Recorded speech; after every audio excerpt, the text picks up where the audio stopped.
night was quiet at the naval base. Floodlights stretched shadows across the chain-link fence, and the steady hum of generators filled the silence. Officer Dana Miller adjusted her cap, tightening her grip on the rifle slung over her shoulder. She was new to the job, barely 6 weeks into her assignment as a gate guard. Most nights were uneventful, just routine ID checks and the occasional late-night delivery. But tonight felt different. At 0200 hours sharp, a figure emerged from the darkness, walking toward the gate. Dana raised her hand, signaling for the man to stop. The figure stepped into the glow of the floodlight, and she froze. The man's uniform bore the insignia of the Navy SEALs.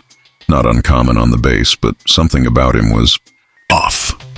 He stopped several feet from the gate, his posture rigid, his eyes fixed on the ground. Dana called out firmly, "Sir, may I see your clearance?" The SEAL didn't respond. He didn't even blink. He just stood there, motionless, his chest rising and falling in slow, deliberate breaths.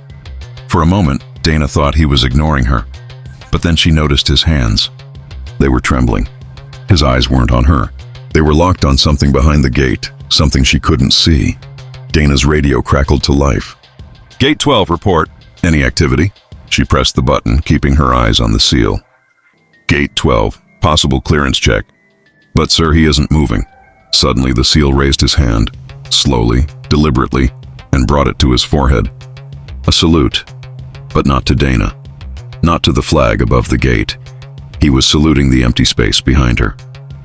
Dana's pulse quickened. She turned her head slightly, half expecting to see someone standing there. There was nothing, only shadows stretching across the pavement. When she looked back at the SEAL, his face was wet. Tears traced silent lines down his hardened cheeks. This man, a warrior who had likely seen the worst corners of the world, was standing frozen in respect to something, or someone, invisible.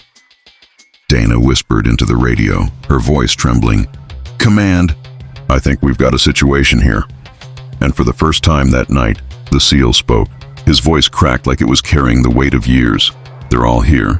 I can see them." Dana's breath caught in her throat. "Who's here, sir?" The SEAL's eyes finally shifted to hers, filled with grief and reverence. "My brothers, the ones who never came home." Dana's throat went dry as the SEAL's words echoed in her head. "My brothers, the ones who never came home."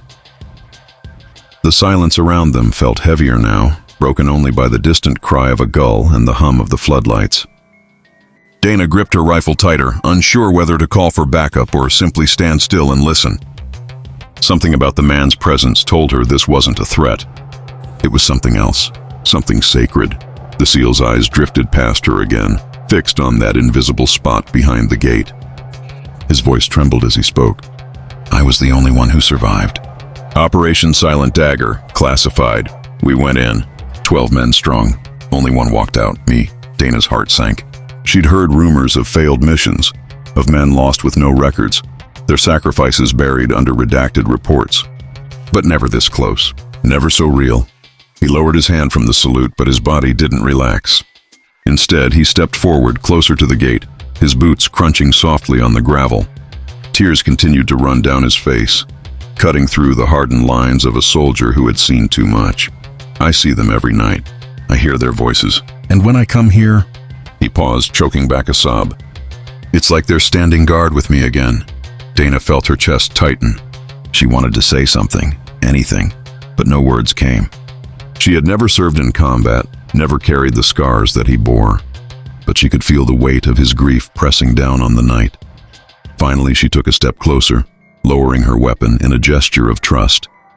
"Sir," she said softly, "if they're here with you, then maybe they're still guarding you. Maybe that's why you survived."